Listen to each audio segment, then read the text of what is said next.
ದರೋಡೆಯಲ್ಲಿ ಈಗಾಗಲೇ ಪೊಲೀಸ್ ಎಲ್ಲ ಮಾಹಿತಿಗಳನ್ನು ಪಡ್ಕೊಂಡಿದ್ದಾರೆ. ಅವರು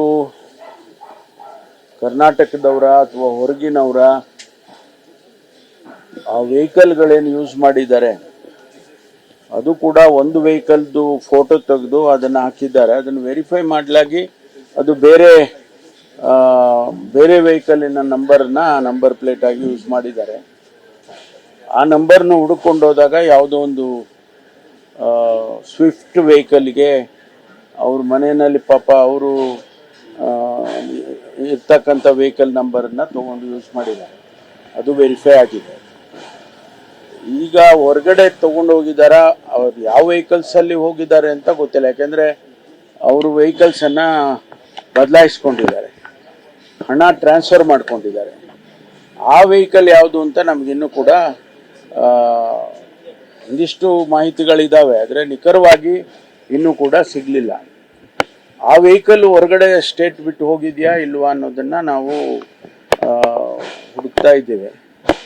ಎಂಟೈರ್ ಸಿಟಿಯ CCTV ಕ್ಯಾಮ್ರಾಗಳನ್ನೆಲ್ಲವನ್ನು ಕೂಡ ಶೋಧನೆ ಮಾಡ್ತಾ ಇದ್ದಾರೆ.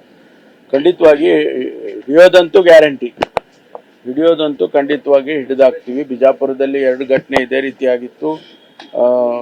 ಸಂಪೂರ್ಣವಾಗಿ ಒಡವೆ ಹಣ 58 ಕೋಟಿ ರೂಪಾಯಿದು ಒಡವೆ ಹಣ ಅದನ್ನೆಲ್ಲ ಹಿಡಿದಿದ್ದಾರೆ. ಇದನ್ನು ಕೂಡ ಅದೇ ರೀತಿ ಹಿಡಿಯೋದಕ್ಕೆ ಎಲ್ಲ ಪ್ರಯತ್ನವನ್ನು ಮಾಡ್ತಾ ಇದ್ವಿ. ಖಂಡಿತವಾಗಿ ಹಿಡಿತೇವೆ. ಸ್ಟೇಟ್ ಬಿಟ್ಟು ಹೋಗಿದ್ದಾರೆ ಇಲ್ಲ ಅನ್ನೋದ್ರ ಬಗ್ಗೆ ಕನ್ಫರ್ಮೇಷನ್ ಇಲ್ಲ, ಅದು ಕೆಲವು ಮಾಹಿತಿ ಇದೆ, ವೆರಿಫೈ ಮಾಡ್ತಾ ಇದ್ದೀವಿ. ಆ ವೆಹಿಕಲ್ಸ್ಗಳೆಲ್ಲ ಯಾವ್ಯಾವ್ದು ವೆಹಿಕಲ್ಸ್ ಆಚೆ ಹೋಗಿದೆ, ನಮಗೆ ಬಂದಿರೋ ಮಾಹಿತಿಯ ವೆಹಿಕಲ್ಸನ್ನು ಕಂಪೇರ್ ಮಾಡಿ ಅದೆಲ್ಲ ಮಾಡ್ತಾ ಇದ್ದಾರೆ. ಟೆಕ್ನಾಲಜಿ ಯೂಸ್ ಮಾಡಿ ಈ CCTV ಕ್ಯಾಮ್ರಾದಲ್ಲಿ ವೆಹಿಕಲ್ಸ್ಗಳು ಯಾವ್ಯಾವುದು ಸಿಟಿ ಒಳಗಡೆ ಬಂದಿದೆ, ಆ ಸಂದರ್ಭದಲ್ಲಿ ಆ ವೆಹಿಕಲ್ಸ್ಗಳು ಆ ಏರಿಯಾದಲ್ಲಿ ಓಡಾಡ್ತಿದ್ವಿ ಎಲ್ಲ ಅವರಿಗೂ ಕೂಡ ವೆರಿಫೈ ಮಾಡ್ತಾ ಇದ್ದಾರೆ. ಎಲ್ಲ ವೆರಿಫೈ ಆಗ್ತಾ ಇದೆ, ಎಲ್ಲ ವೆರಿಫೈ ಮಾಡ್ತಾ ಇದ್ದಾರೆ. CCTV ಫುಟೇಜ್ಗಳೆಲ್ಲ ವೆರಿಫೈ ಮಾಡ್ತಾ ಇದೆ. ಬೇರೆ ವೆಹಿಕಲಿನ ನಂಬರ್ ಪ್ಲೇಟ್ ಆಗಿ ಯೂಸ್ ಮಾಡಿದ್ದಾರೆ.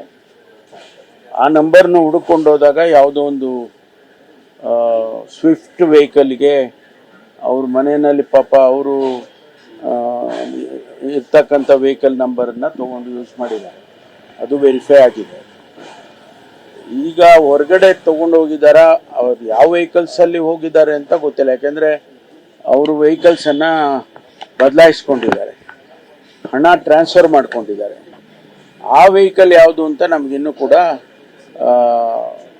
ಒಂದಿಷ್ಟು ಮಾಹಿತಿಗಳಿದ್ದಾವೆ, ಆದರೆ ನಿಖರವಾಗಿ ಇನ್ನೂ ಕೂಡ ಸಿಗಲಿಲ್ಲ.